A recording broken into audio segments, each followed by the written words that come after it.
భవిష్యత్తులో ఏం జరగబోతుంది, ఇశ్రాయేలు జనాంగానికి ఏం జరగబోతుంది, దేవుని చిత్తం, భవిష్యత్తు సంకల్పం దేవుడు ఎలా నెరవేర్చబోతున్నాడు అనే విషయమై దానియేలు అనే ఈయన మనసులో ఓ ప్రశ్న పుట్టింది.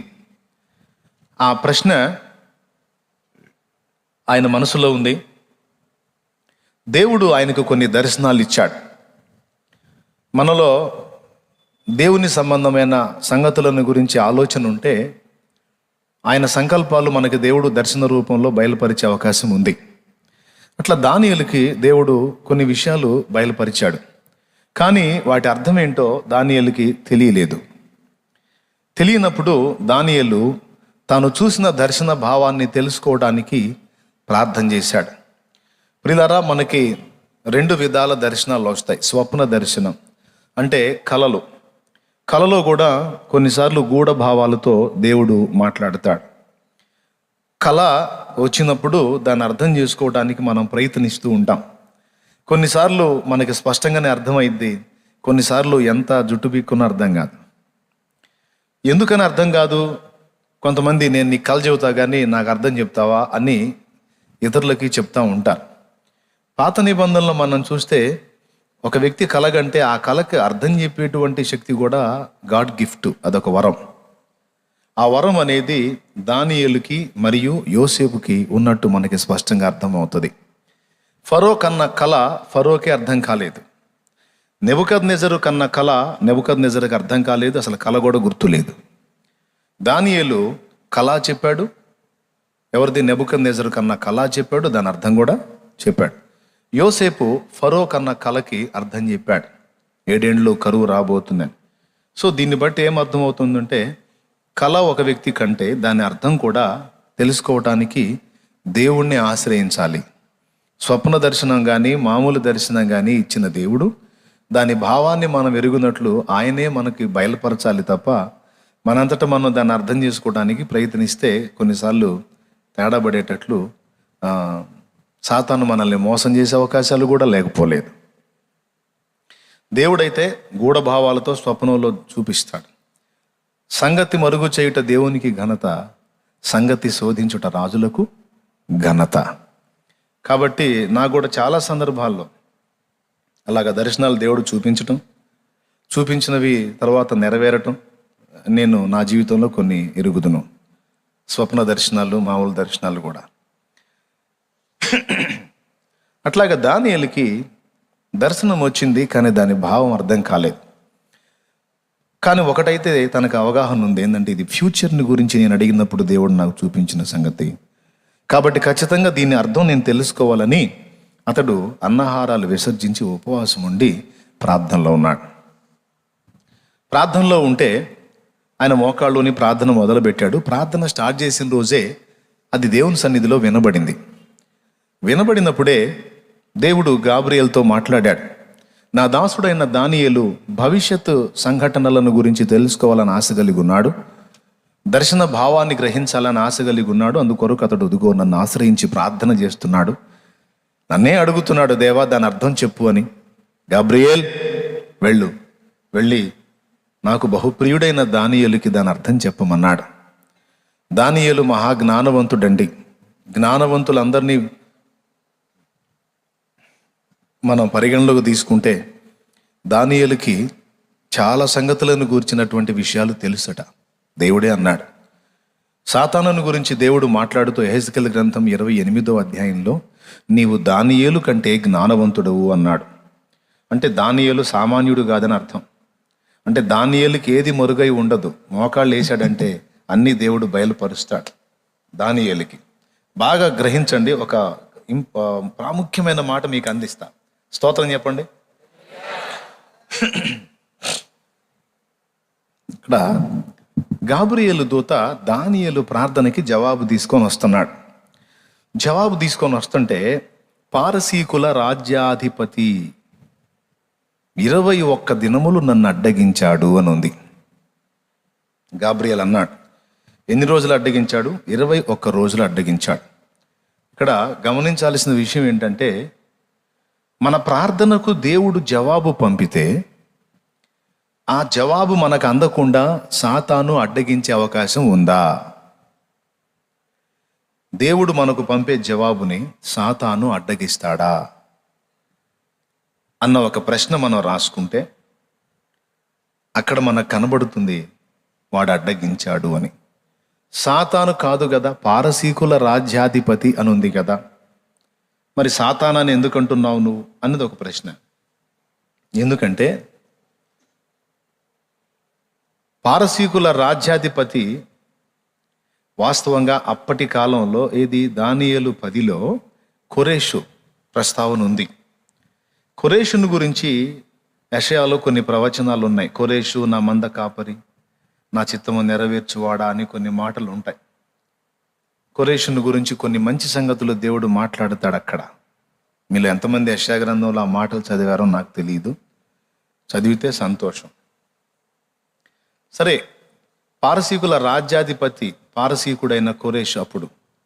కానీ వాస్తవంగా కొరేషు రాజుగా కనబడుతున్నాడు, కానీ అసలు భూమండలం మీద రాజ్యాధిపతిగా ఉన్నవాడు లోకాధికారి సాతాను.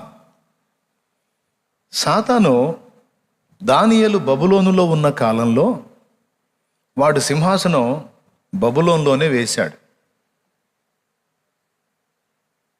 ప్రకటన గ్రంథం 2వ అధ్యాయంలో 3వ సంఘానికి లేఖ రాస్తూ పెర్గములోనున్న సంఘ దూతకు ఇలాగూ రాయుము అంటాడు.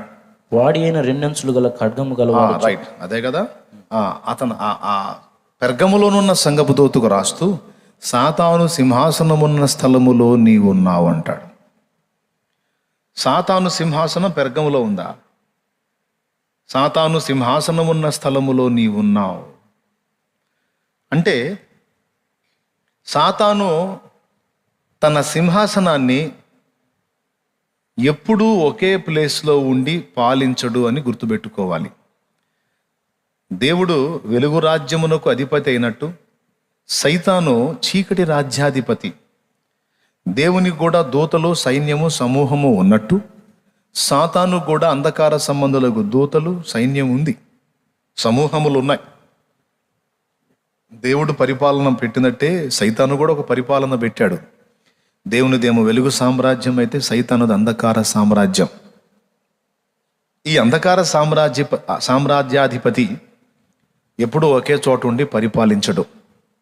వీడి ప్లేస్ ఎప్పుడెప్పుడు ఎక్కడెక్కడికి మారుస్తాడు అంటే దేవుని సంకల్పాన్ని నెరవేర్చే విధంగా ప్రార్థన చేసి విశ్వాసాన్ని నిలుపుకొని అనేకుల్ని ప్రభావితం చేసే భక్తులు ఎక్కడైతే ఉంటారో అక్కడికి మారుతూ ఉంటాడు వీడు. మళ్ళీ చెప్తున్నా, దేవుని సంకల్పాలను గుర్తుబట్టి ఆయన సంకల్పాలను నెరవేర్చే విధంగా ప్రార్థనలు చేసి విశ్వాసాన్ని కనపరిచి అనేకుల్ని ప్రభావితం చేసే భక్తిపరులు ఎక్కడైతే ఉంటారో వాళ్ళున్న ప్లేసుల్లో వీడు మకాం వేస్తాడన్నమాట. ఎందుకు అంటే ఇక్కడ పారసీక రాజు పరిపాలిస్తున్నటువంటి ఆ ప్రాంతంలో, పారసీకులదైనటువంటి ఆ రాజ్యములో అపవాది వాడి కుర్చీ వేసుకొని కూర్చున్నాడు అక్కడ. ఎందుకు కూర్చున్నాడు అక్కడ? ప్రపంచంలో ఇంకా చాలా ప్లేసులు ఉన్నాయి. ఆ ప్లేస్లోనే వాడు ఎందుకు కుర్చీ వేసుకొని కూర్చున్నాడు అంటే వానికి తలనొప్పిగా తయారయ్యే దానియేలు అక్కడే ఉన్నాడు కాబట్టి. వానికి నిప్పు పెట్టే దానియేలు అక్కడ ఉన్నాడు కాబట్టి ఈ దేవుని చిత్తాన్ని నెరవేర్చేటువంటి భక్తిపరులైన వ్యక్తులు ఏ ఏ ప్రాంతాలలో ఉంటారో ఆ ప్రాంతాలని వాడు టార్గెట్ చేసి అక్కడికి వాడు ప్లేస్ మార్చి ఈ వ్యక్తి ద్వారా జరగాల్సినటువంటి పరిచర్యలు జరగకుండా, ఆ వ్యక్తి ప్రార్థనలు చేయకుండా అవకాశం ఉంటే అసలు ఆ శాల్తీనే గల్లంతు చేసేటట్టు ప్లాన్ చేస్తుంటాడు వాడు. తెలుసా మీకు? అయితే దేవుని కాపుదల లేకపోలేదు. మీరు కావాలంటే గమనించండి, 10వ అధ్యాయంలో కొరేషు పాలనలో ఆ దర్శనాన్ని గూర్చినటువంటి ప్రస్తావన ఇప్పుడు మనం స్టార్టింగ్లో విన్నాం కదా. ఈ 10వ అధ్యాయానికి ముందే 6వ అధ్యాయంలో మనం చూస్తే మాదీయుడగు దర్యావేషు పాలనలో 2 పనులు సాతాను చేయటానికి కొంతమంది మనుషుల్ని ప్రేరేపించాడు. మొట్టమొదటిది ఏంటంటే దానియేలు ప్రార్థన చేయకుండా అడ్డగించడానికి స్కెచ్ చేశాడు. నంబర్ 1. నంబర్ 2, దానియేలు మొండివాడు, ప్రార్థన చేయటం మానడు గనుక ఆ వంక చూపించి ఆపితేనేమో భయపడి ఆగితే ప్రార్థన ఆపేస్తాడు. ఒకవేళ ప్రార్థన ఆపకపోతే అసలు ఈ దానియేలు అనేవాడి శాల్తీయే లేకుండా చేద్దాం. ఎందులో వేసి? సింహాల గుహలో వేసి. ఈ 2 పనులు చేయటానికి వాడు కొంతమంది మనుషుల్ని ప్రేరేపిస్తే వాళ్ళు వెళ్ళి దర్యావేషును ప్రేరేపించారు. అసలు ఇదంతా ఎవరి కోసమో తెలుసా? కేవలం దానియేలు కోసం. ఎవరి కుట్రో తెలుసా? మనం ఏమనుకుంటున్నామో తెలుసా? దానియేలు ఉన్న టైంలో కొంతమంది అసూయ పరులు దానియేలుని ఎదుగుదలను చూసి అసూయపడి ఈ పని చేశారని మనం అనుకుంటాం. కానీ కాదు. కోర్స్ కొంతమంది అసూయ పరులు ఉండొచ్చు, కానీ వాళ్ళకి దానియేలు విషయంలో అసూయ ఉండవచ్చు. కానీ అంత మాత్రాన ఎంత తెగించి అంత సాహసానికి వాళ్ళు పూనుకోవాలని లేదు. రాజు దగ్గరికి వెళ్ళి రాజునే శాసించి, రాజు నేను దానియేలు వదిలేస్తున్నాను అంటే రాజునే కమాండ్ చేసి, ఎంత బరి తెగింపు! అంత తెగింపు వాస్తవంగా వాళ్ళకి లేదు. అది సైతాను ప్రేరణ. ఎవరిని దెబ్బతీయాలని? ఎందుకంటే దానియేలు ఒక్కడు లైన్లో ఉంటే వీడి భవిష్యత్తు కూడా దానియేలు రాసేస్తాడు. వీడు భవిష్యత్తులో ఏం చేయబోతున్నాడో, ఇశ్రాయేలు జనాంగాన్ని ఏం చేయబోతున్నాడో, సంఘాన్ని ఏం చేయబోతున్నాడో, వీడి ముగింపు ఎలా ఉంటుందో, వీడు చేయబోయే పనులు ఎలా ఉంటాయి, ఇవన్నీ చెప్పబోతున్నాడు దానియేలుకు దేవుడు బయలుపరచబోతున్నాడు. కాబట్టి దేవుని చిత్తం నెరవేర్చేటువంటి దేవుని సంబంధి ఎక్కడైతే ఉంటాడో, ఎవరి ద్వారా దేవునికి యుక్తమైన ప్రార్థనలు చెందుతాయో, ఎవరి ద్వారా దేవుని పని విస్తారంగా జరగబోతుందో ఆ వ్యక్తుల్ని అడ్డగించడానికి వాడు శతవిధాలా ప్రయత్నం చేస్తూ ఆ వ్యక్తులు ఉన్న దగ్గరే వాడు ఎనీ టైం కాచుకొని కూర్చుంటాడు. కొంతమంది అనుకుంటారు, అన్న నేను చాలా మంచిగా ఉంటాను, చాలా భక్తిగా ఉంటాను, చాలా ఆత్మీయంగా ఉంటాను, చాలా జాగ్రత్తగా ఉంటాను, కానీ ఎందుకో నేనే తరమబడుతున్నాను, నేనే ఒత్తిడికి గురవుతున్నాను, నేనే చాలా నలిగిపోతున్నాను, నేనెంతో శోధించబడుతున్నాను అని కొంతమంది అనటం నేను విన్నాను. ఒక్క మాట నన్ను చెప్పనివ్వండి. ఈ సమయంలో నీవు ప్రత్యేకంగా శోధించబడుతున్నావు, పదే నలగొట్టబడుతున్నావు, తరమబడుతున్నావు, చంపబడబోతున్నావు అంటే ఏంది? అంటే మరణకరమైన అపాయాలు సైతం నీకు కలుగుతున్నాయి అంటే అర్థం ఏంటంటే దేవుని ప్రణాళిక నీ మీద ఉంది. నీ ద్వారా సమాజానికి దేవుడు ఏదో తన చిత్తము నెరవేర్చబోతున్నాడు. నీ ద్వారా దేవుడు తన బలమైన సంకల్పం ఏదో నెరవేర్చబోతున్నాడు. అది నీకు తెలియదు, దేవునికి తెలుసు, సైతానుకు తెలుసు. నీకు తెలుసా, ఇశ్రాయేలు జనాంగాన్ని బంధ విముక్తులను గావించకుండా మోషేనే లేపాలని చూశాడు. మోషేనే లేపాలని చూశాడు. మోషే అనేవాడు పుట్టక మునిపే రాజు మైండ్లో ఒక ఆలోచన పుట్టించి, ఐగుప్తు రాజైన ఫరో మైండ్లో ఒక ఆలోచన పుట్టించి ఇశ్రాయేలు సంతానంలో మగ పిల్లలందరినీ హతము చేయమని ఆజ్ఞ తెచ్చాడు. అప్పుడు ఎక్కడేశాడు వాడు సింహాసనం? ఐగుప్తులో వేశాడు. ఎందుకు వేశాడు? మోషేని లేపేయటానికి. అంటే మోషే పుట్టబోతున్నాడని తెలుసు. మోషే లైన్లోకి వస్తే ఇశ్రాయేలు జనాంగం బంధ విముక్తులు అవుతారు. దేవుడు ఏ ప్లాన్ అయితే వాళ్ళ పట్ల కలిగి ఉన్నాడో, ఏ ప్రణాళిక అయితే వాళ్ళ విషయంలో దేవుడు వేసుకొని ఉన్నాడో అవన్నీ నెరవేర్చేవాడు మోషే. ఆ మోషేనే లేపేస్తే పని అయిపోను కదా అని మోషే పుట్టుకను గూర్చి వాడు ముందటనే ఎరిగి ఉన్నందున వాడు అక్కడ కాచుకొని రాజు మైండ్లో ఐగుప్తులో మగపిల్లలందరినీ వేసేయమన్నాడు. ఆశ్చర్యం చెప్పనా? వాడు తిప్పలు పడతాడు, ప్రయాస పడతాడు, కానీ ప్రభు చిత్తం నెరవేర్చకుండా ఆపటం వాడి తరం కాదు, ఎవడి తరం కాదు. పిల్లలందరినీ నైల్ నదిలో పడేపిస్తున్నాడు. కానీ దేవుడు అమ్రాము యోకేబెదులకు ఒక ఆలోచన ఇచ్చాడు. వాడు అనుకున్నట్టు నిజంగానే మోషే పుట్టాడు. ఆ మోషేని ఎత్తేయటానికే ముందుగానే స్కెచ్ గీశాడు వాడు. యేసయ్యను కూడా ఆ పని చేయాలని చూశాడు వాడు. అసలు పిన్న దశలోనే ఆ పిండాన్ని లేపడేస్తే అయిపోతుంది, గొడవ వదిలిపోతుందని హేరోదు మనసులో వాడు ప్రేరేపించి 2 సంవత్సరాల లోపు పిల్లలందరినీ హతం చేయమని వాడు ఆజ్ఞ జారీ చేయటం మనకందరికి తెలిసిన విషయమే. ఓకేనా? అంటే ఏంటి? యేసయ్యను పసిబాలుడుగా ఉన్నప్పుడే చంపేయాలని. ఎందుకు చిన్ననాటి నుంచే వీళ్ళని వెంటాడుతున్నాడు వాడు? అంటే వీళ్ళ వల్ల బలమైన కార్యం జరగబోతుంది.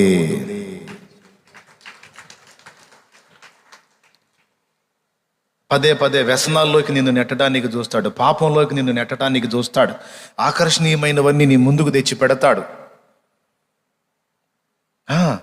ఎందుకు? ఆ ఆకర్షణలకు లోనై నువ్వు అటు మళ్ళితే వాడికి లైన్ క్లియర్ అయింది, నిన్ను చంపే అవసరం ఉండదు, నువ్వు అందులో పడిపో. ఇక దేవుడి చిత్తం, దేవుడి ఆలోచన, దేవుడి ఇష్టం నెరవేర్చాలి, దేవుని పనులు చేయాలి అన్న ఆలోచనలు చేయవాకు.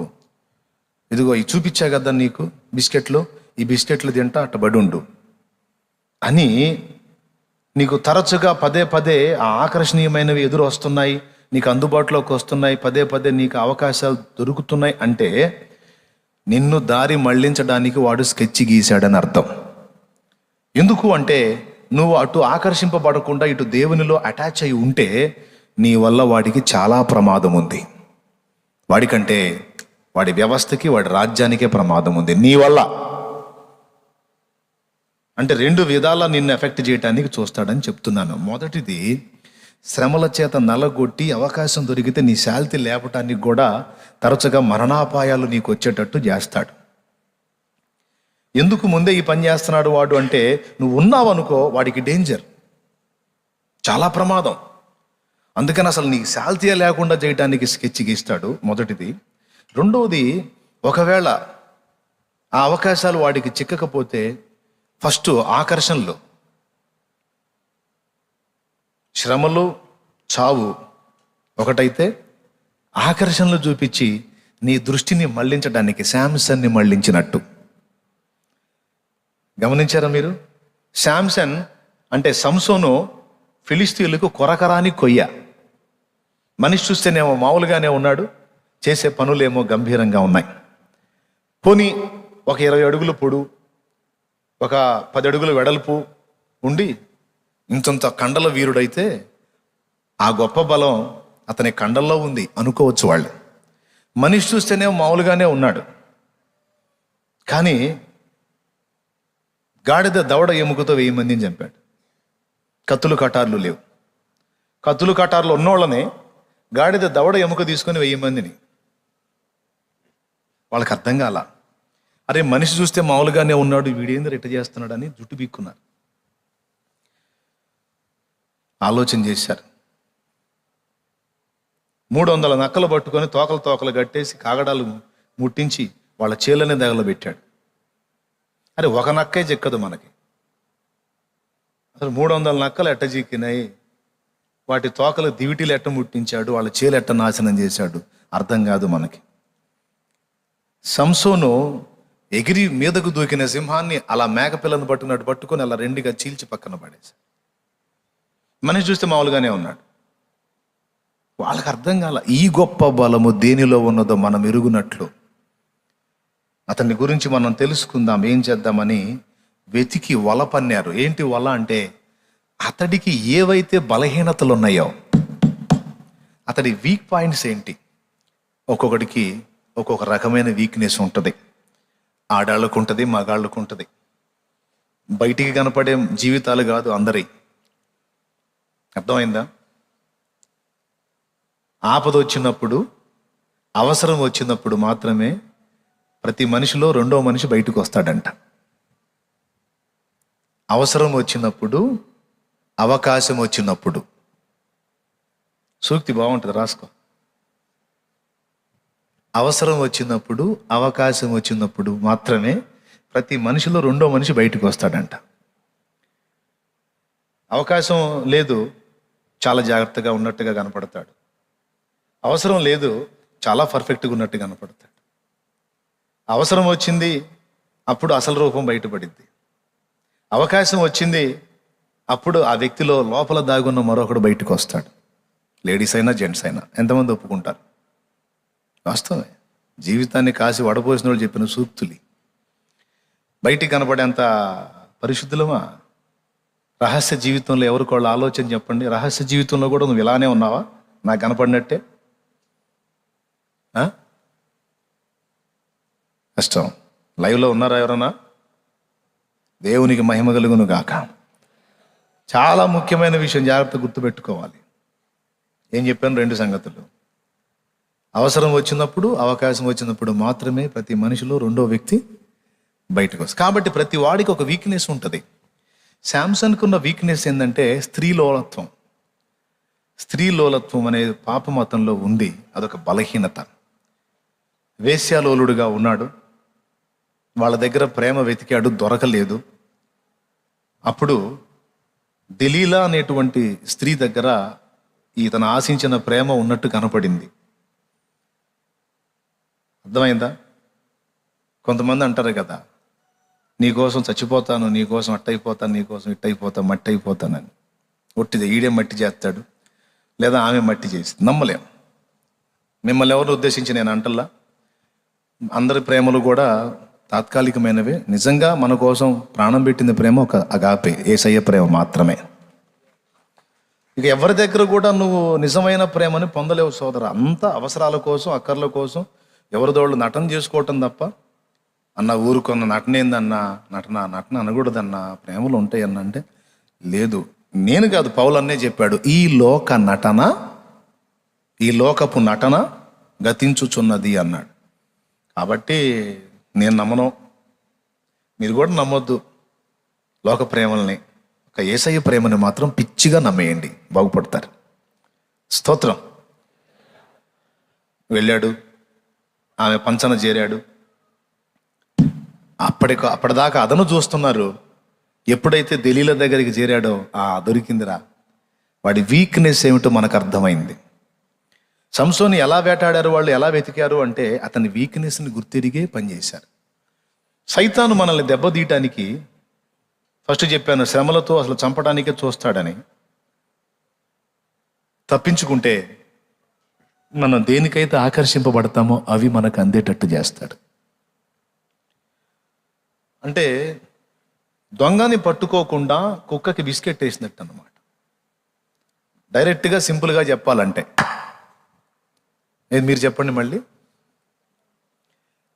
దొంగల్ని పట్టుకోకుండా కాపలా కుక్కకి బిస్కెట్లు వేసినట్టు. అయితే దానికి ఏ బిస్కెట్ ఇష్టమో ఫస్ట్ దొంగోడు తెలుసుకొని ఉండాలి. ప్రభు వాడిని గురించి అన్నాడు, వాడు దొంగయు దోచుకొని వాడునై ఉన్నాడు అని, యోహాను సువార్తలో. గుర్తుందా? వాడు దొంగయు దోచుకొని వాడునై ఉన్నాడు. వాడు దొంగ. ఎవరు? సైతాన్ దొంగ. కాబట్టి ఎవరికి ఏ బిస్కెట్ వేస్తే బెండ్ అవుతారో వాడికి తెలుసు. అసలు నీకు ఏ బిస్కెట్లు ఇష్టమో వాడికి తెలుసు. అందుకని నీకు ఇష్టమైన వాడు తీసుకొచ్చి నువ్వు భౌ అనగానే ఏడిచావు అని వేస్తాడు. ఇక నువ్వు ఆ బిస్కెట్ పట్టుకొని ఇక నీ బతుకంతా తెల్లార్చుకుంటావు అన్నమాట. అప్పుడు ఇక వాడు చేయాలనుకున్నదంతా చేస్తాడు. కొంపతీసి మీలో ఎవరికన్నా ఆల్రెడీ బిస్కెట్లు వేసి ఉంచాడా ఏందో వాడు? లైవ్లో ఉన్నోళ్ళు కూడా ఏమన్నా బిస్కెట్ తింటున్నారా చూసుకోండి. నీకు బిస్కెట్లు వేస్తున్నాడు, నీకు అన్ని అందుబాటులోకి వస్తున్నాయి అంటే కావాలనే నిన్ను వాడు దారి మళ్ళిస్తున్నాడు. నిన్ను వాడు దారి మళ్ళించకపోతే నువ్వు వాడికి పెద్ద ప్రమాదకారి అవుతావని వాడికి తెలుసు. కానీ నీ పవర్ ఏందో, నీకు దేవుడిచ్చిన కృప ఏందో నీకు తెలియచావదు. అది బాధ. అందుకే నిన్ను దృష్టి మళ్ళిస్తున్నాడు. ఎక్కడైతే దేవుని చిత్తము నెరవేర్చే రోషము కలిగిన భక్తులు లెగుస్తారో, లేచే అవకాశం ఉందో అక్కడ వేస్తాడు వాడు ప్లేస్, వాడు సీటు. మోషేని వేయాలని చూశాడు. దేవుడు జోక్యం చేసుకొని యోకేబేదుకు జ్ఞానం ఇచ్చి మోషేని తప్పించాడు. ఆశ్చర్యం ఏంటంటే ఏ ఫరోని ప్రేరేపించి వాడు సైతాను ఆజ్ఞ తెప్పించాడో పిల్లల్ని చంపమని, దేవుడు ఈ పసివాడి విషయంలో ఆశ్చర్యం చేసి అదే ఫరో ఒళ్ళో ఈ చిన్నోడు పెరిగేటట్టు చేశాడు. మేధావి. వెనకటోళ్ళు సామెత చెప్పినట్టు ఆంజనేయుల దగ్గర కుప్పిగంతులని. దేవుని ముందు వాడు ఎన్ని పన్నాగాలు పనినా ఏదిగా. అయితే పిల్లలు యుక్తిపరులై ఉండాలి, దేవుని ఆలోచనలను పసిగట్టగలిగేవారై ఉండాలి. అది ట్విస్ట్ ఇక్కడ. దేవుడు తన చిత్తం నెరవేరుస్తాడు. అయితే యోకేబేదులు కావాలి, అమ్రాములు కావాలి. అది హెబ్రీ స్త్రీలు చురుకైన వాళ్ళు అన్న మాట యోకేబేదులో నెరవేరింది. కొడుకు కూతురు ఉన్నారు ఆల్రెడీ, అహరోను మిరియాము. మళ్ళీ ఒకడు పుట్టాడు, చాలా సుందరుడు. వాళ్ళ ఫేసులు ఈ పుట్టినోడి ఫేసు చూసింది, డిఫరెంట్గా ఉంది. ఆల్రెడీ తను ప్రార్థించింది, ఈ ప్రజల్ని విమోచించడానికి ఒక రక్షకుడిని నా ద్వారా నువ్వు అనుగ్రహించు. దేవుడు ఇచ్చాడు. ఇచ్చినోడిని 3 నెలలు భద్రం చేసింది. ఆజ్ఞ ఏంటి? పుట్టిన పసికందుల్ని చంపేయాలి, నైల్ నదిలో వేసేయాలి. 3 నెలలు వాడి శబ్దం బయటికి రాకుండా పసివాడిని పెంచి, ఇక పిల్లవాడు ముదురుతున్నాడు, వయసు ముదురుతుంది గనక ఇక ఆపలేమని ప్రార్థన చేసుకుని దైవ ప్రేరణను పొందింది. నైలు నదిలో విసిరేయాలి, వాస్తవంగా వెయ్యలా. దేవుని ముందు మోకాళ్ళలోనింది, ప్రార్థన చేసింది. దేవుడు ఆలోచన చెప్పాడు, అందరూ పిల్లల్ని నైలు నదిలో విసిరినట్టు నువ్వు విసరవాకు.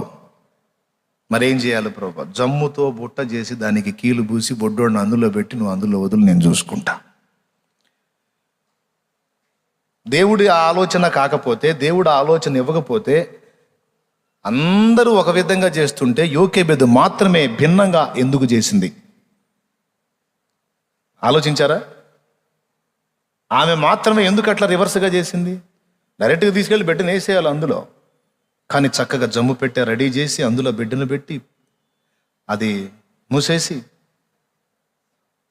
చక్కగా నీళ్ళల్లో వదిలి మళ్ళా కూతుర్ని తోడు పంపించింది. నీళ్ళల్లో తమ్ముడున్న ఆ జమ్ము పెట్టే వెళతా ఉంటుంది.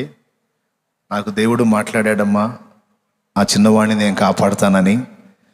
దేవుడు ఆ చిన్నవాడిని ఎక్కడికి నడిపిస్తాడో ఒక్కరోను కనిపెట్టు మిరియామన్నది.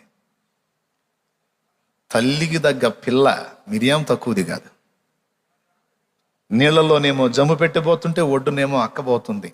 నీళ్లలోనేమో తమ్ముడు మొసళ్ళ మధ్య. నైల్ నదిలో భయంకరమైన మొసళ్ళు. బిడ్డ పడగానే అవుట్, కానీ ఒక్క మొసలి కూడా దాని దగ్గరికి రాలా. స్తోత్రం, హల్లెలూయా. రాలా. నీళ్ళలో తమ్ముడు, ఒడ్డున అక్క. పెట్టబోతుంది, అక్కబోతా ఉంది. పోయి ఆ ప్రవాహం అటు వెళ్ళాల్సింది, దేవుడు జోక్యం చేసుకుంటున్నది మిరియాము చూసింది. వాళ్ళలో వెళ్ళాల్సిన పెట్టె రాణి స్నానం చేసి, రాజుగారి కూతురు స్నానం చేసే వైపుకి వెళ్తుంది. దేవా స్తోత్రం, హల్లెలూయా, హల్లెలూయా, హల్లెలూయా. దేవుడు జోక్యం చేసుకున్నాడు. పెట్టె తన దిశను మార్చుకుంది, వెళుతుంది, ఇంకొకళ్ళు వెళుతుంది. ఇక్కడ రాజుగారి కుమార్తె స్నానం చేసేది కదా అని గమనిస్తూ ఉంటే నేరుగా అక్కడికి పోయి ఆగింది. ఆ బాక్స్ ఓపెన్ చేసింది, బిడ్డ ఉన్నాడు, తీసింది. చాలా చక్కగా ఉన్నాడు, హెబ్రీలో పిల్లవాడు అనుకుంటా. అయితేనే నా దగ్గరికి వచ్చాడు కనుక నేనే వీడిని పెంచుకుంటా అనే బుద్ధి ఆమెకు పుట్టించాడు. వీడిని నేను పెంచుకుంటా అని చెలికత్తెలతో అంటే, యువరాణి, ఈ పాప వెళ్ళి, యువరాణి బాబు దొరికాడు, మరి వాడికి పాలో? నిజమే, పాలు. వానికి పాలిచ్చుటకు దాది ఒకటి తెలుసు నాకు, తెచ్చేదా? అసలు ఎంత బ్రిలియంట్ మైండో చూడండి. ఆ చిన్నదానికి ఎవరు నేర్పారు ఆ తెలివి, ఎంత ఆలోచన? తీసురా, నీకు తెలుసా? తెలుసు, హెబ్రీ స్త్రీ ఒక ఆమె ఉంది, చక్కగా పాలిస్తుంది. పాప తీసుకొనిరా, మనకేం ఒట్టిగా వద్దు, పైసలు ఇద్దాం. సరే. అంతకుముందేమో ఫ్రీగా పెంచింది కొడుకుని, ఇప్పుడేమో పైసలు కూడా. దేవునికి స్తోత్రం కలుగును గాక, హల్లెలూయా. సైతాను చంపేయాలని స్కెచ్ గీస్తే, దేవుడు బిడ్డను బతికించడానికి పూనుకుంటే, ఈ మధ్యలో వారధిగా పనిచేసింది యోకేబేదు. అతి మేజర్ పాయింట్ ఇక్కడ యోకేబేదు. ఒకవేళ దేవుడు చూపించిన రూట్స్లో యోకేబేదు ఆలోచించి అడుగు వేయకపోతే దేవుని చిత్తం అక్కడ భంగపడేది. కానీ ఖచ్చితంగా దేవుడు సూచించిన ప్రకారం ఆమె స్టెప్ తీసుకుంది. Grand success. వాడేమనుకున్నాడు, మొత్తం అయిపోయారని వాడు సంబరపడ్డాడు. పెరగాల్సినోడు వాడి ఒళ్ళోనే పెరుగుతున్నాడు, ఫరో ఒళ్ళో. హల్లెలూయా. ఎందుకు అట్లా ఏదో బతిలాడినట్టు కొట్టడం? నేను కొట్టమన్నానా? కొడితే గట్టి కొట్టాలా, లేదా మౌనంగా కూర్చోవాలా? ఓకే. మొత్తం మీద అలా జరిగింది. సో దీన్ని బట్టి ఏమర్థం అవుతుందంటే, భక్తులు ఎక్కడ లెగుస్తున్నారో, భక్తిపరులు ఎక్కడున్నారో, వాళ్ళ వల్ల దేవుని పని జరిగే అవకాశం ఎవరి ద్వారా ఉందో వాళ్ళు ప్రత్యేకంగా శత్రువుకి టార్గెట్ అవుతారు. వాళ్ళని రెండు విధాలా దెబ్బతీయటానికి. కొంతమంది, అన్నా నాకు ఎన్ని మరణాపాయాలోనన్నా, ఎన్ని ఆపదలోనన్నా, అది ఎన్నోసార్లు చచ్చిపోయేదాన్నన్నా, నేను ఎందుకు బతికానో నాకు అర్థం కావట్లేదంటే, తమరి తలకాయ తమరికి అర్థం కాల. దేవుడు బతికించుకున్నాడు. తమరి పట్ల దేవుని చిత్తం ఏదో ఉంది. దేవునికి స్తోత్రం. హల్లెలూయా. అందుకే శత్రువు నిన్ను ముందే తుంచేయాలని చూస్తే దేవుడు అడ్డగిస్తూ కాపాడుకుంటూ వస్తున్నాడు. ఎందుకంటే నీ ద్వారా తన పని చేయబోతున్నాడు ఆయన. ఎలా జరిగిద్ది అనే ప్రశ్నలు నువ్వు నన్ను అడగొద్దు. దేవుడు ఎలాగైనా జరిగించుకుంటాడు. అంతేకాదు, ఒక బలమైన బిడ్డవై ఉండి, బలమైన భక్తిపరురాలవై ఉండి, నువ్వు తరచుగా రకరకాల శోధనలు, ఆకర్షణలకు గురి చేయబడుతున్నావు అంటే కూడా నువ్వు వాటిలోకి వెళ్లకుండా దేవుని కొరకు నిలబడితే నీ ద్వారా గొప్ప కార్యాలేవో దేవుడు చేయాలని ఆయన సంకల్పం ఉంది గనుకనే, నిన్ను స్పెషల్గా రెడీ చేశాడు గనుకనే, నీకు ఇవ్వాల్సినవో స్పెషల్గా కొన్ని గిఫ్ట్లు నీకు ఇచ్చాడు గనుకనే వాడు నిన్ను టార్గెట్ చేసి నీ దృష్టి మరలించడానికి చూస్తున్నాడు. ఎక్కడేస్తాడు వాడు సీటు? పెర్గములో ఉన్నారు మొనగాళ్ళు. అంతిపాయను వాడు హతసాక్షిగా మీ మధ్య అయిపోయాడు అన్నాడు. అంటే పెర్గములో దేవుని కొరకు నిలువున తమను తాము ఆహుతించుకునేటువంటి సమర్పణ కలిగిన వాళ్ళు ఉన్నారు. వాళ్ళు, అయ్యా నా అప్పులు తీర్చు, నా ఇబ్బందులు తీర్చు, నా రోగం బాగు చేయి, మా వాళ్ళని ఆశీర్వదించు, వాళ్ళకి బాగా సమృద్ధిగా వచ్చేటట్టు చేయి, మా అబ్బాయికి ఉద్యోగం, మా అమ్మాయికి ఉద్యోగం, మా మనవడికి ఉద్యోగం, మనవరా. ఈ ఏడుపు, ఈ గొడవ, ఈ ప్రార్థన కాదు. అదేందన్నా ఇవన్నీ అడగకూడదా అంటే, అరే ఎవరు అడగొద్దన్నారు, అడుగు. కానీ దేవుని చిత్తం ఎరిగినటువంటి వాళ్ళకి అసలు ఇవన్నీ సమస్యలుగానే కనబడవు.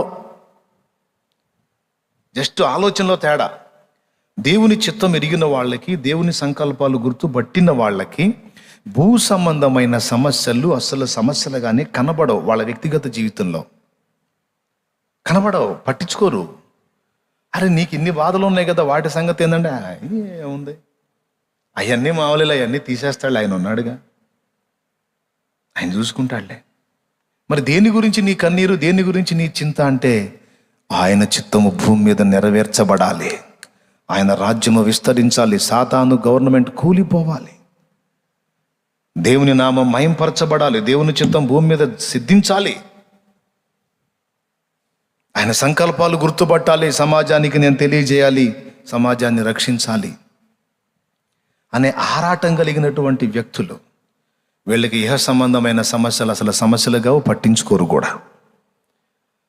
ఒకవేళ వాళ్ళు దాని మీద దృష్టి పెట్టి బాగా నొప్పి, ఇది బాగా సమస్యగా అనిపిస్తుంది నాకు అనుకుంటే, ఒక్కసారి వాళ్ళు దానికి వెళ్ళి చూసి, దేవా ఇది కొంచెం శోధనగా ఉంది చూడు అంటే చాలు, ఇంకా మళ్ళీ కనపడదు అది. దానికోసం మళ్ళా ఉపవాస కూటాలేం పెట్టే అవసరం లేదు. దేవుని చిత్తం నెరవేర్చుకుంటూ సాగిపోయే భక్తుడు, భక్తురాలు తనకు బాగా అడ్డొస్తున్న, పదే ఇబ్బంది పెడుతున్న శోధన ఏదైనా ఉందంటే ఒక్కసారి దాని వైపు దృష్టి పెట్టి, ప్రభువా ఇది కొంచెం నాకు ఇబ్బందిగా ఉంది చూడు అంటే చాలు, అవుట్. పౌలు శీలలు మార్గాన్ని వెళుతూ ఉంటే పుతోను అను దయ్యము పట్టినదై ఆ పిల్ల రోజు వాళ్ళని ఇబ్బంది పెడతా ఉంది. పట్టించుకోవాల పౌలు, ఏడిచేవాళ్ళే సావు, నీ సావేదని తన పని తనకి వెళ్తున్నాడు. వెళ్ళినోడిని పోనీ ఇట్లా రోజు కదిలిస్తుంది దురాత్మ. కడుపులో మండింది, ఏం పద్దాకలు తినుకోవాలా అని ఒకరోజు చూశాడు. చూసి అబ్బాయి ఉపవాస కూటం పెడదాం అన్నాడా? ఏమన్నాడు? దాని వైపు తిరిగి కట్టేమాడ, ఏయ్ అపవిత్రాత్మ, యేసు నామములో ఆజ్ఞాపిస్తున్నాను, ఆ బిడ్డని వదిలి వెళ్ళ అంతే. మరుక్షణం ఇక ఆ బిడ్డని పడద్రోసి విలువలాడని చెల్లిపోయింది. అది అస్సలు లెక్క కూడా చేరాయి. ఇబ్బంది కలిగింది అంటే అంతే.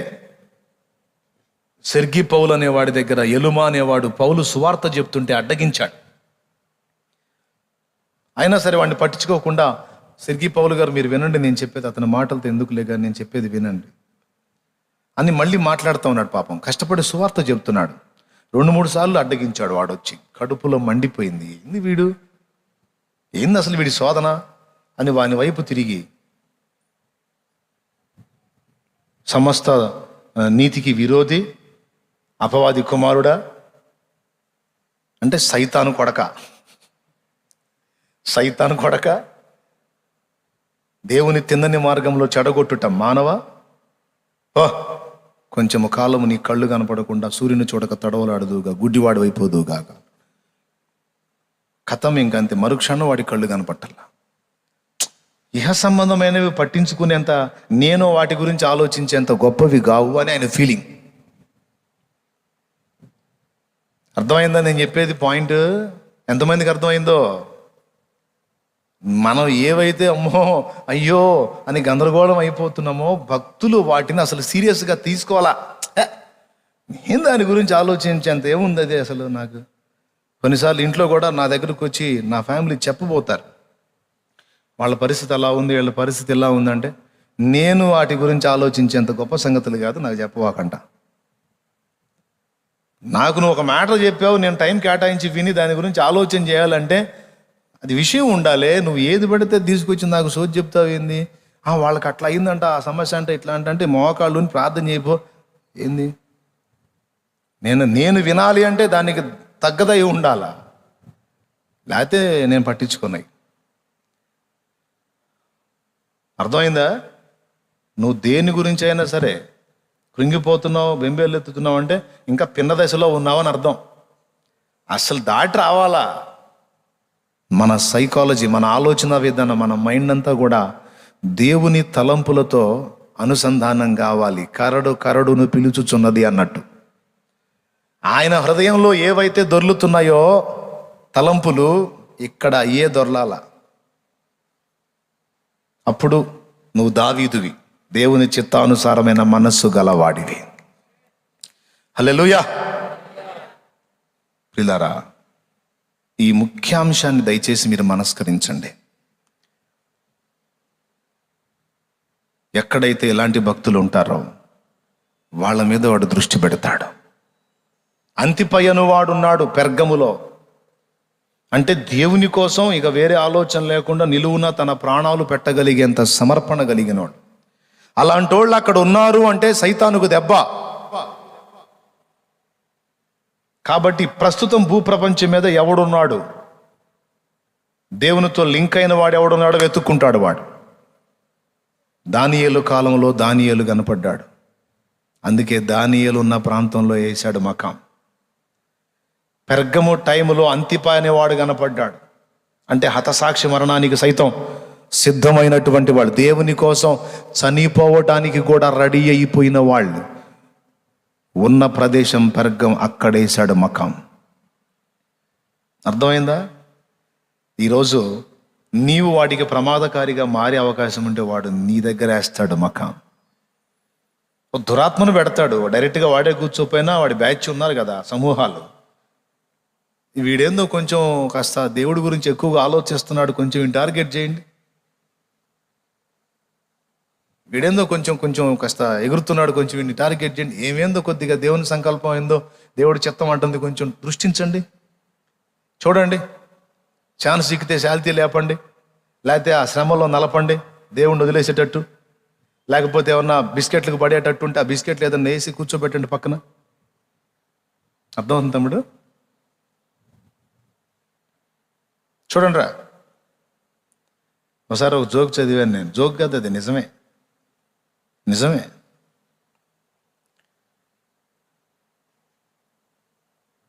ఒక చర్చి ఉంది, ఆ బుక్లో చర్చి బొమ్మ వేసి ఉంది. ఆ చర్చి బొమ్మ కనపడుతుంది. అందులో మెంబర్స్ కూర్చొని కనపడుతున్నారు. లాస్ట్లో ఒక బెంచ్ మీద సైతాను దూత ఒకడు నిద్రపోతున్నాడు. చర్చిలో అనేక మంది ఉన్న ప్రదేశంలో ఒక దూతే, వాడు కూడా పని లేక నిద్రపోతున్నాడు. తర్వాత ఒక వృద్ధురాలు కనపడుతుంది చిన్న పాకలో. ఆ పాక చుట్టూ 200 దెయ్యాలు తిరుగుతున్నాయి. ఎక్కువ మంది ప్రజలున్న మందిరంలోనేమో ఒక దెయ్యం ఉంది, దానికి కూడా పని లేదు. దానికి కూడా పని లేక హాయిగా నిద్రపోతా ఉంది అనుకుంటా. ఆ వృద్ధురాలు పాకలో ఉంది. ఆ పాకలో ఉన్న వృద్ధురాలు ఉన్న ఆ పాక చుట్టూ 200 దెయ్యాలు తిరుగుతున్నాయి. లోపలికి వెళ్ళలేకపోతున్నాయి. ఎందుకంటే కుదరట్లా. ఒక వ్యక్తి సైతాన్ని అడిగాడంట, నువ్వెంత తెలివి తక్కువ దద్దమ్మ సైతానా, అందుకే నువ్వు ఇట్ట అయిపోయింది. నువ్వు ఒట్టి తెలివి తక్కువ దద్దమ్మవి నువ్వు. అక్కడ ఒక ముసలిది ఉంది, ఒక ముసలి దానికి ఒకరిని పెట్టాలా. ఇక్కడ 100 మంది ఉన్నారు కనుక ఈ 100 మంది దగ్గర 100 దెయ్యాలు పెట్టాలా. నువ్వు ఎంత పిచ్చోడివి కాకపోతే ఆ ముసలి దాని దగ్గర ఏమో అంతమందిని పెట్టావు, ఇక్కడేమో ఒకరిని పెట్టావు అంటే వాడు పగలబడినవి. ఒరే వెర్రి భక్తుడా, నువ్వురా పిచ్చోడివి, ఏం కాదు. ఎక్కడ డేంజర్ ఉందో నాకు తెలుసు, ఎక్కడ ఎంతమందిని పెట్టాలో నాకు తెలుసు. అది పేరుకు మందిరమే కానీ అందులో అందరూ అనేక మంది కూర్చున్నట్టు కనపడతారు, కానీ వాళ్ళ మైండ్లన్నీ నాకు తెలుసు. ఆ చెప్పేవాడు మొత్తుకొని చెప్పటమే కానీ ఆ కూర్చున్న వాళ్ళలో అది అంతా మైండ్లోకి తీసుకునేవాడు ఒక్కడు లేడురా.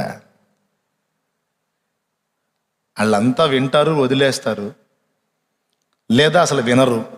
కొంతమంది నిద్రపోతారు, కొంతమంది పక్క వాళ్ళ పరిస్థితుల గురించి మాట్లాడుకుంటూ ఉంటారు, కొంతమంది బాడీలు ప్రజెంట్ అయ్యి కానీ మైండ్లో ఆబ్సెంట్ అయిపోతే ఎక్కడో సంచార జీవుల్లాగా తిరుగుతూ ఉంటారు. అసలు చర్చిలో అంతమంది ఉన్నారనే కానీ వాళ్ళ వల్ల నాకేం డేంజర్ లేదు. ఎందుకంటే వాళ్ళు సన్నిధికి అయితే వెళుతున్నారు, కానీ వాళ్ళలో నిజంగా దేవుడి చిత్తం ఎరిగి దేవునికి తోడ్పాటుగా అందుబాటులోకి వచ్చే రకాలు లేరు. అంత యూజ్ అండ్ త్రో. కాబట్టి అక్కడ ఒకడు కూడా వేస్ట్. అందుకే వాడు కూడా పని లేక నిద్రపోతున్నాడు. ఎందుకంటే అన్ని సోది రకాలు కాబట్టి. బ్లంట్గా చెప్పా, ఏమనుకోవాకండి. దేవునికి స్తోత్రం చెప్పండి గట్టిగా, హల్లెలూయా చెప్పండి గట్టిగా. అన్ని సోది రకాలు. వాక్యం వినటానికి వింటారు, మారు మనసు పొందరు. అన్ని రకరకాల విషయాలు తెలుసుకుంటారు, కానీ దేవుని కొరకు ఏమాత్రం ఫలించరు. విన్నట్టుగానే కనపడతారు, కానీ మైండ్లోకి తీసుకోరు. విన్నప్పుడు చాలా సీరియస్గా స్పందిస్తారు, బయటికి పోయిన తర్వాత అవన్నీ నాకే ఇచ్చిపోతారు.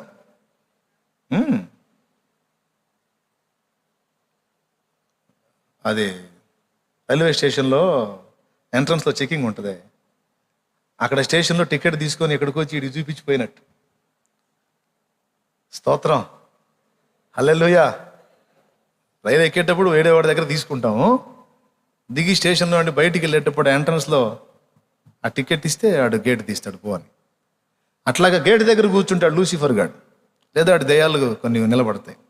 నిలబడి ఇక్కడ కష్టపడి నేను మీకు టికెట్ ఇస్తుంటా కదా, మీకు కష్టపడి మీకు ఉపదేశం చేస్తుంటా కదా, ఆ వాకిట్లో కూర్చొని మీ తలకాయల్లో నాటబడిన విత్తనాలన్నీ కూడా తీసుకొని ఎడిసేవాళ్ళు ఎప్పో మొహమా అంటాడు అనమాట. అటు జరిగిద్దా అనవాకండి. దేవుని వాక్యము వినియో గ్రహింపకుండిన వీరే త్రోవ పక్కబడ్డ విత్తనాలు అన్నాడు చూసావా. చల్లినప్పుడు పక్షులు వచ్చి తినేసాయి. వారు వాక్యము గ్రహించకుండుట వలన సాతాను ఆ వాక్య విత్తనాలు తీసుకొని పోవునని యేసయ్యే చెప్పాడు. ఎంతమంది గుర్తుందే కథ అనుకుంటున్నారా? కాబట్టి ఇలాంటి రకాలన్నీ చర్చిలో ఉన్నందున నాకేం ప్రాబ్లం లేదు. వాళ్ళల్లా ఆ చెప్పేవాడు ఆత్మానందమే. ఒకసారి ఓ పాస్టర్ గారు ఇట్నే పాపం మొత్తుకొని చెప్తుంటే చెప్పి ఇసుగు పుట్టి నేను ఇంతసేపు చెబుతున్నా కానీ మీరు వింటారా మారి చేస్తారా అన్నాడంట.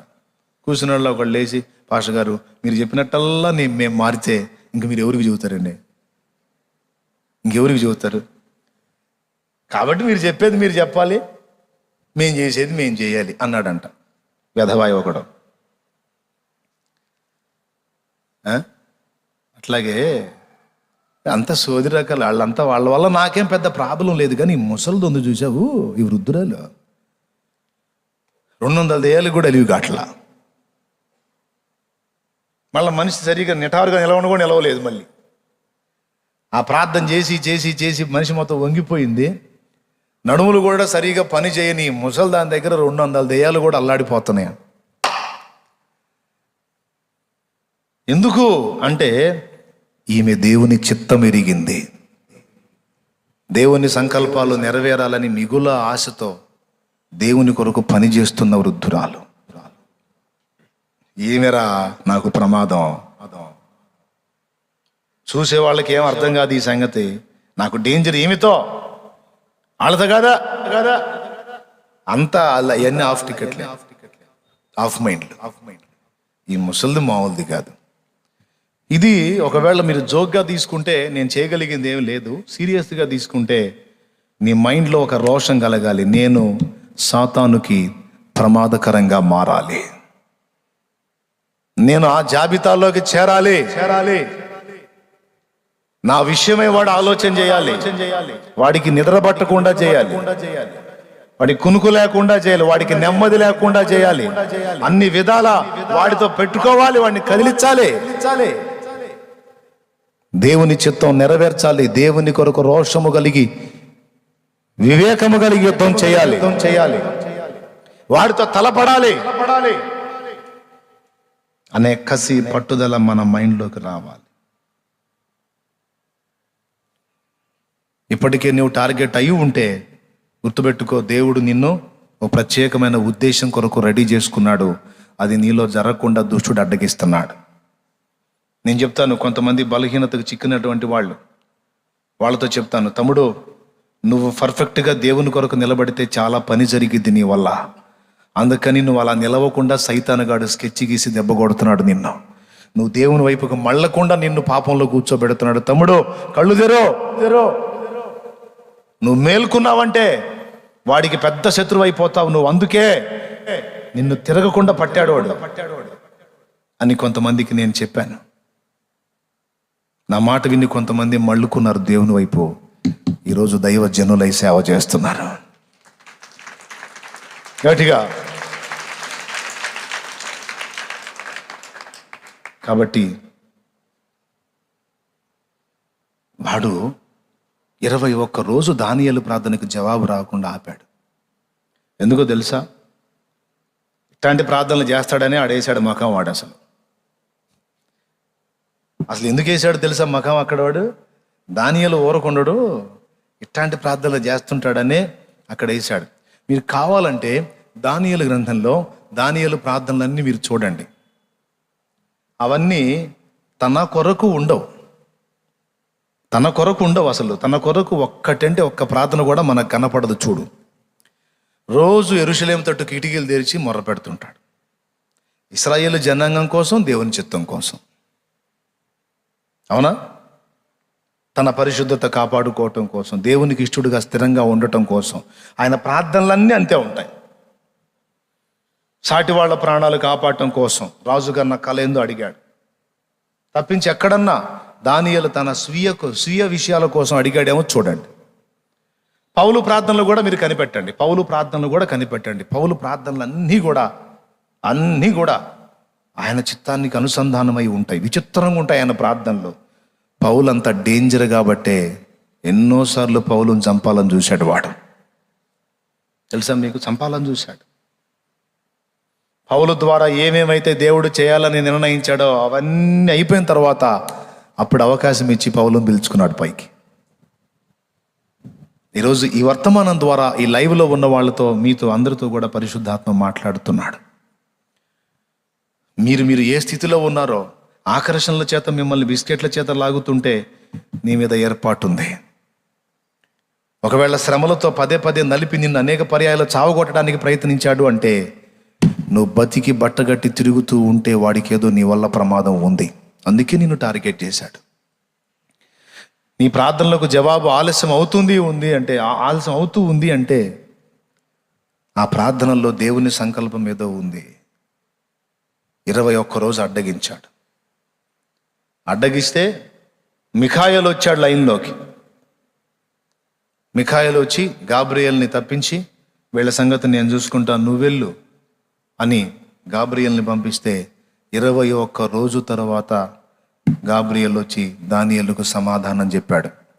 ఇంకొక పాయింట్ చెప్పి నేను ముగిస్తా. మంచి పాయింట్ అది.